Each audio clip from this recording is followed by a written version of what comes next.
Trka je puštena. Uz barijeru je lijepo startovao Dakan, ali s polja kao ispaljeni iz luka, kao strijela, piči Merkurio. Dakan i dalje na čelu. 2 dužine, iza njega je Merkurio. Zatim Lando i Karpik.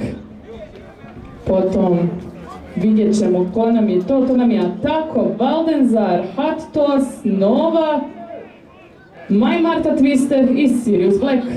Dakan je na čelu. Na drugoj poziciji Lando iznutra, Merkurio s polja. Vidjet ćemo ko nam je tu drugi, a ko treći.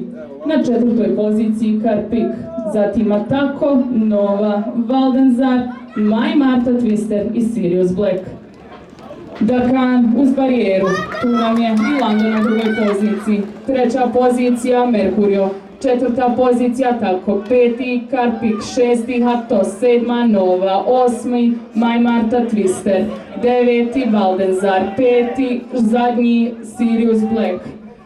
I Karpik nam je na 6. poziciji, sad nam je na čelu, i dalje skoro pa izjednačeno, ali prelazi Merkurio vodstvo, ističe prednost za 2 dužine u odnosu na Dakana.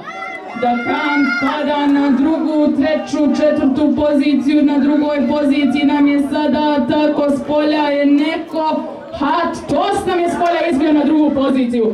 Hattos na 2. poziciji izbija na čelo. Vidjet ćemo šta će se odviti na ciljnom pravcu. Hattos s polja, Merkurio iznutra, a tako je isto u toj grupi.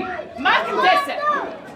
Uz barijeru galopira Atako, s polja Hattos, Atako, Lando i Karpik, Merkurio, Dakan, Nova, My Marta Twister, Valdenzar i na posljedku Sirius Black.